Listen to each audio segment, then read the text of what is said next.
이런 분들은 외래로 오시거나 응급실로 오실 때 정말 힘이 없어서 휠체어를 타고 오시는 경우가 많습니다.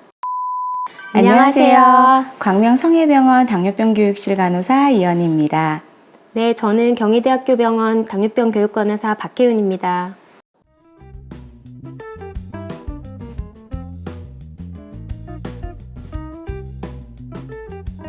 선생님, 자동 인슐린 펌프를 하더라도 갑자기 원인 모를 고혈당이 생기기도 하는데요. 환자분들께서 굉장히 당황스러우실 것 같긴 해요. 이런 거를 알 수 있는 고혈당 증상을 혹시 설명해 주실 수 있을까요? 병원에 오시는 분들은 저혈당과 고혈당을 잘 구분하지 못하는 경우가 있는데요.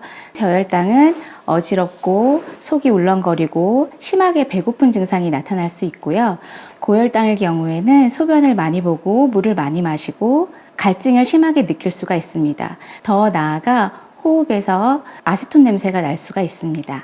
자동 인슐린 펌프의 사용 시 원인 모를 고혈당의 대처 방법에 대해서 알아보면 좋을 것 같습니다. 원인 모를 고혈당의 대처 방법은 어떻게 될까요? 이런 분들은 외래로 오시거나 응급실로 오실 때 정말 힘이 없어서 휠체어를 타고 오시는 경우가 많습니다. 우선 혈당 수치가 300보다 낮은 고혈당과 300보다 높은 고혈당의 상황으로 나누어 볼 수 있을 것 같습니다. 상황에 따라 대처법이 달라지는군요. 네, 맞습니다. 먼저 혈당이 300보다 낮은 고혈당일 때를 살펴보면 식사량 대비 인슐린 용량이 부족하거나 신체 활동이 평소보다 적거나 스트레스를 받거나 아픈 경우일 수가 있습니다. 그럴 때는 펌프에서 교정 볼루스 인슐린을 사용하여 교정합니다. 그럼 혈당이 300보다 높은 고혈당일 경우는 어떻게 대처하면 될까요? 300보다 높은 고혈당일 경우에는 먼저 본인의 탄수화물 섭취량을 확인하고 인슐린 주입 용량을 확인하는 것이 좋겠습니다. 그리고 자동 인슐린 펌프의 튜브와 삽입 부위가 적절한지 확인하고 주입 세트, 레저버, 인슐린에 문제가 없는지 확인해야 합니다.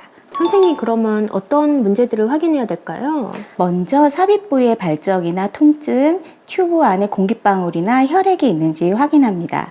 그리고 주입 세트 부위가 새거나 연결이 헐거워지지 않았는지 확인하고 레저버가 비어있거나 공기가 많은지도 체크해야 합니다. 공기가 많을 수도 있군요. 근데 왜 이런 걸 확인해야 될까요, 선생님? 공기가 튜브 안에 차 있는 경우에는 정확한 양의 인슐린이 들어가지 않기 때문에 꼭 공기가 있는지 확인하는 것이 중요합니다. 만약 이런 튜브나 주입 세트에 문제가 있다면 삽입 부위와 주입 세트, 레저버, 인슐린을 교체해야 합니다. 건전지가 다 소모된 경우에는 새 것으로 교체하는 것을 권장드려요. 선생님, 그러면 또 다른 문제가 있을 수 있을까요? 인슐린 펌프 설정에 문제가 있을 수 있습니다. 식사에 맞춰 교정 인슐린이 잘 들어갔는지 기저 인슐린 용량이나 주입 시간의 설정을 확인해야 합니다. 그리고 혈당이 계속 높다면 혈액이나 소변으로 케톤이 발생했는지 확인할 필요가 있습니다. 만약 케톤 수치가 0.6 미만으로 확인된다면 주입 세트를 교체하고 교체한 주입 세트로 인슐린 용량 투여해도 좋을 것 같아요. 하지만 케톤이 0.6 이상으로 높다면 인슐린을 펌프가 아닌 주사기로 교정 용량을 투여하는 것이 좋습니다. 주입 세트를 교체하고 4시간에서 6시간 동안 인슐린 자동 주입 기능을 중단하는 것이 좋아요. 그리고 케톤이 0.6 미만, 혈당이 300 미만이 될 때까지 2시간 간격으로 혈당 모니터링이 필요합니다. 이때 또 필요하다면 2시간 간격으로 인슐린 용량을 투여해 주세요.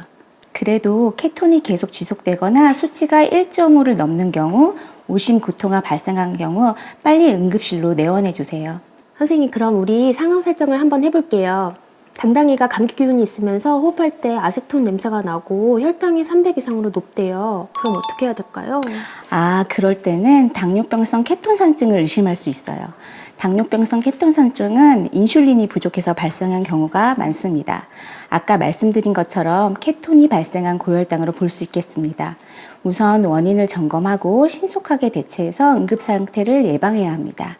첫 번째, 펌프에서 교정 용량을 주입합니다. 30분에서 60분마다 충분한 수분도 꼭 섭취해 주세요. 2시간 간격으로 혈당을 측정하고 혈당이 떨어지지 않고 케톤이 측정된다면 주입 세트와 삽입 부위를 교체해야 합니다. 만약 혈당이 떨어지면 추가로 1시간에서 2시간 간격으로 혈당을 측정하고 인슐린 교정 영양이 필요한지 결정해야 합니다.